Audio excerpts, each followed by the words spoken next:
What is going on, everyone? My name is Andy. Welcome back to another FPL video. And this one is transfer tips ahead of Game Week 6. So we're going to look at some of the most popular players who are being transferred out, being transferred in, whether you should keep them, buy them, sell them, etc. And I think there's some good lessons to be learned in this video as well from some of the players we're going to talk about. So if you enjoy it, give it a like, hit that subscribe button, and let's jump into it. So first of all, we'll talk about Jota. So he's had net transfers out of 53,925, at least at the time of recording. I'm sure it's going to go down a little bit or up a little bit by the time you watch this. And I think people are getting a little bit frustrated because obviously he came in a couple of weeks ago when we knew that Firmino was injured and he hasn't delivered in either of those games. And I would say owners have been very, very unlucky. Like I've talked a lot about bringing him in. The last 2 weeks on deadline streams, I've said, yeah, I would take that -4 if it includes whoever plus Jota, right? I've said that time and time again, and I fully stand by that, right? I would still love to own him this week. I'm very jealous of people that do. Once he becomes nailed pretty much, then he becomes almost a must-own. It is interesting that he still keeps getting taken off early. He very rarely makes it to 90 minutes,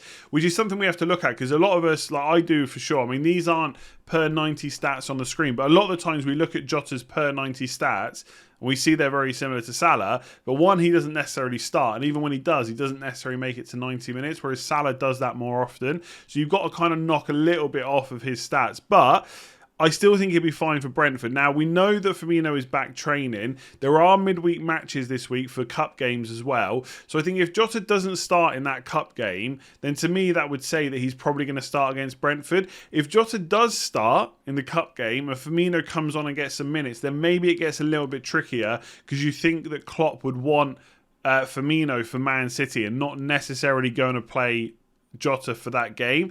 Now, for me, I definitely wouldn't get rid before Brentford. Even if Jota plays in the cup game, I would still be tempted to keep him just for one more week. He has been extremely unlucky. And this is one of those situations, like I said at the start, where there's some good learnings to be had from this and how you react to players. Your thought process shouldn't be, well, he's blanked twice, I need to get rid of him. He's been getting into really good positions. He's just got a little bit unlucky. In the Leeds game, it was a lot of passes to Mane, who just didn't finish. And in the last game against Crystal Palace, he had that point-blank range shot, which he tried to smash into the top of the net and ended up smashing it over the top of the bar. He didn't play particularly well in that game, but he still got that really big chance and just couldn't put it away. So he's had 12 shots in the box. He's created 9 chances. Yes, he's a minutes concern going forward. And yes, from Game Week 7, I would probably look to offload. But again, let's see what happens with Firmino. If he has like a reoccurrence of that injury, then suddenly you might have Jota for Watford as well. So don't make any rash decisions with Jota. I would probably keep him for Brentford, whether he plays in the cup or not. But if he doesn't play, then there's no way I'm getting rid of him before Brentford. I know Brentford have been pretty decent, but this is Liverpool, right? Everyone said the same thing about Palace. Their defences look quite good, and what do Liverpool do? They put 3 past them because they are one of the best attacks in the league. So if you've got Jota, I would keep him for at least one more week. This is just a classic situation with a Man City player, right? He hasn't started the last game. Man City haven't scored, so my thought process is surely he's going to start in the next game, but who knows? And that is the problem with these Man City players. I kind of naively wanted to see him keep starting all the way through until we got to Game Week 8, and then I was probably going to jump on and buy him. But really, right now, it just seems that Grealish is the only one nailed on. And even Kevin De Bruyne, who usually would be nailed, is still kind of suffering a bit with his injury, and they are going to manage him. So it doesn't even sound like he's going to start every game either. So if I had Torres right now, I would probably get rid of him. I just think even if he starts the next 2 games, they're going to be difficult to get points in. You can always reassess ahead of Game Week 8, especially if you're wildcarding around that point. There's no harm in getting rid of him for the next 2. And I think at this point, I don't think I would necessarily go to Jota, who's a very similar price. I would probably just downgrade to the likes of Sarr, to the likes of maybe Ben Rama, the likes of Gray, players like that. Rafinha as well, if he's fit for the weekend. I would probably just take some money out of that position and then possibly use it in defence or attack, depending on what you need for your team, right? Every team is different. But I just think even if he starts the next 2, what is his kind of ceiling of points? I would say it's quite low. Even for Man City, they're going to find it tough in these games. Of course they can score, but they've also got a bunch of players in that team that can score. So even if they put 2 past Chelsea and 2 past Liverpool, which will be difficult, it could be Torres, it could be Grealish, it could be Sterling if he's playing, it could be Mahrez if he's playing. They're all capable of doing that. The stats are actually looking pretty good. They're quite comparable to Jota. He doesn't create as many chances, or he hasn't created as many chances so far. He's really just in and around that box trying to get the goals. But I just think with the next 2 fixtures, not even knowing if he's going to start, like, it's all well and good saying we'll save him for Burnley, Brighton, Palace, But at that point, things could have changed even further. So for me, if you've got him, it's time to sell. That missing game against Southampton would have really put me off. 2 tough fixtures. I think there's plenty of other midfielders that are performing right now, and it's a good opportunity to potentially take some money out as well. Okay, so we're going to talk about Sarr. I spoke about him last week on the watch list video. Some of you bought him in. A lot of people were sceptical because he hadn't scored in the previous 3 games. Some people went for Traore. To be fair, was looking pretty good, although the guy can't finish seemingly. And obviously Gray had just scored 3 in a row, so a lot of people went for him as well. But again, I think this is a lesson in that it doesn't matter if players have just scored goals. Like, Sarr has had a pretty decent career expected goal involvement over the last kind of 3 or 4 seasons where it's been tracked. He's been pretty consistent, right? It's not super high. It's not like a Salah. It's not like a De Bruyne. But he's also not priced like that. He's 6 million. And we know the guy can do it. He did it against Villa on the opening day. I would say that the 3 fixtures after that, I think they were Wolves, Brighton and Spurs, were not necessarily that easy. And a few people are saying to me now, well, he's not going to play Norwich every week. Of course he's not. But it's not like Newcastle and Leeds are really amazing defences, right? I'm sure most people would be more than happy to target them. And I wouldn't even be that worried about Everton and Southampton. They're going to be more difficult, of course. But the thing you have to do with some players, like, again, it's all well and good saying Jota's per 90 stats are so good, but he doesn't play that often. So if Sarr's per 90 stats are a little bit lower, you can almost give him a little bit of a boost because he plays 90 minutes. He plays every single week. He's their talisman. Yes, he plays for Watford. They're not going to score a huge amount of goals, I would say. But when they do score, he is likely to be involved. 11 shots in the box, 9 chances created. That's pretty decent over just 5 games. So obviously I think he's a good buy because I got him last week. And it wasn't just for the Norwich game. It was also for Newcastle. It was also for Leeds. Now, a lot of people will be looking at Demarai Gray this week. And should they have him over Sarr? So I'm going to pull up his fixtures just so I can remind myself. Now, obviously, he has Norwich this week. But then he runs into Man United. And then he has West Ham. Then it's Watford, then it's Wolves. I would say over the next 5, Watford's fixtures are slightly better than Everton's. And I just think Sarr is so heavily involved in what they do. If I was buying one again right now, it would probably be Sarr. Now, if I was wildcarding in Game Week 5, I would probably take the punt on Gray because it is Norwich. And I do agree that Norwich is probably the easiest fixture in the league right now. But again, it's not like Newcastle and Leeds are really bad fixtures. So I like what I've seen from Sarr so far. Like, if I quickly just pull up his per 90 stats for like the last few seasons. So this year it's 0.43. In 2019-2020 it was 0.39, 0.41 the season before, 0.35. These aren't amazing numbers by any stretch, but they're also not that bad. And sometimes you see players like Harrison, for example, at Leeds with similar numbers, but then he comes off at like 60, 70 minutes. Is he even nailed when Dan James is there as well? He is a minute's concern. You just don't have that with Sarr. He's always going to be on the pitch. He is a good enabler. So yeah, you haven't missed the boat if you miss Norwich. Of course, he's not going to score 2 goals every week. No one is saying that. I certainly aren't, or certainly am not. But the next 5 fixtures, I think, apart from Liverpool, are just not too bad. So I think he's a good buy. 6.1 million, still a really good price. Bring him in. Okay, so Marcos Alonso, right, even with the fairly tough-ish fixtures Chelsea have had so far, if you told me that he was going to be nailed for the first 5 game weeks, I almost certainly would have had him in my Game Week 1 team. I spoke about this last season. Like, if you've not played FPL before, don't worry about how bad you think Alonso is as a defender. And to be fair, he's been playing really well this season. He is a ridiculous attacker in a wing-back system. And the amount of times you just see him pop up in the 6-yard box or in the 18-yard box is just absolutely crazy. And for a defender to have 6 shots in the box, that's the same as Demarai Gray, right, for the season so far. Plus, he's got potential for assists. He's created 12 chances already. And, of course, he's like on some set pieces for Chelsea.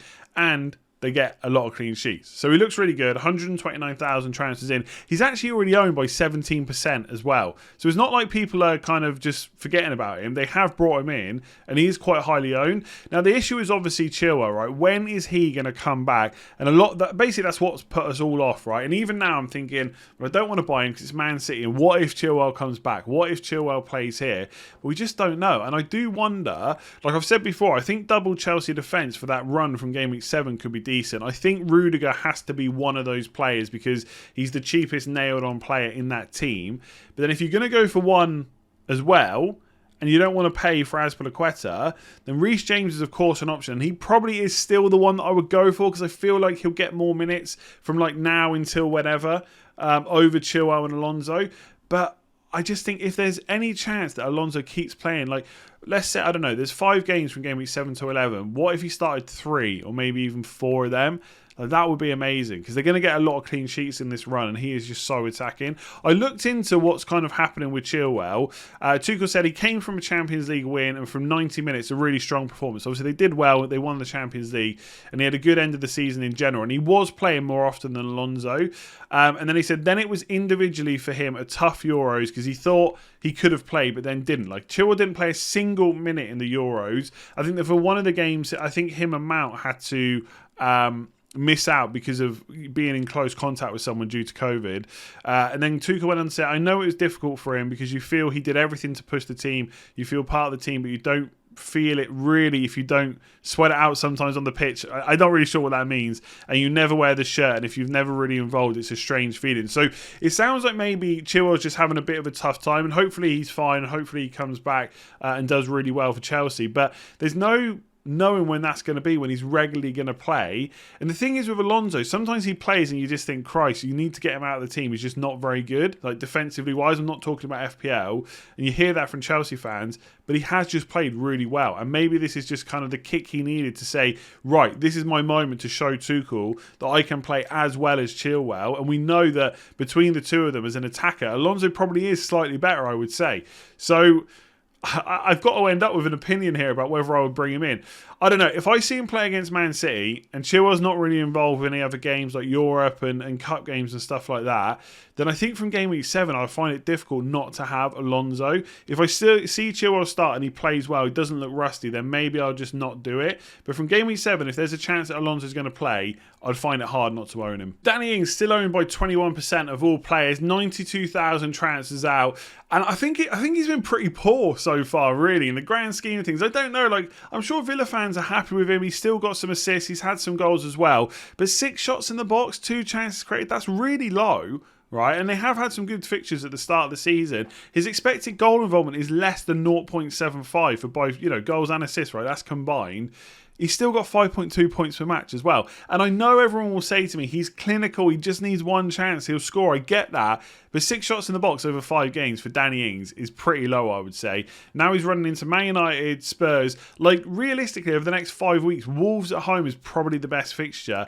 It's time to go. Now, at the time of recording this, I've just read that Patrick Bamford has got an ankle injury. So obviously that knock that he got from Newcastle is kind of still bothering him. Now, the Leeds United website said that he's going to miss the cup game and he's going to work on rehabilitating for the weekend, basically. So it doesn't say that he's out on Saturday. And there's a lot of people, someone messaged me and someone tweeted me to say that apparently he was at an event yesterday, so that would have been on Monday, and he told people he wasn't playing today, Tuesday, but he should be good for Saturday. So I think he'll be fine. So I still think that Bamford is a good player to go to from Ings. I think Jimenez is as well. If you want to go down in price, then Tony soon will have okay fixtures. Adam Armstrong as well. Pookie as well has got decent enough fixtures if you wanted to save some money. And I'm not saying like he's a must sell or anything like that, Danny Ings, but I just don't see where the points are coming from over the next 4 to 5 game weeks, right? So I think I would probably look to offload. I guess El Ghazi's probably not going to play too much. It depends on injuries to, fitness levels and stuff for Traore and Bailey and players like that. But if El Ghazi's not on the pitch, then Danny Ings would be taking penalties. You'd assume ahead of most of the other players. And I think, if I just check here, where's El Ghazi? Yeah, he hasn't played any minutes in the last 2 games, so I'm not sure he's going to be on the pitch much, which means Ings would be on penalties. So there's always that route to points, and they could get some penalties over the next few games. But I just think 7.9 million is too much. Like 21% ownership just feels really high with a player that I just don't think has been that great so far, who's got a bad run of fixtures to come.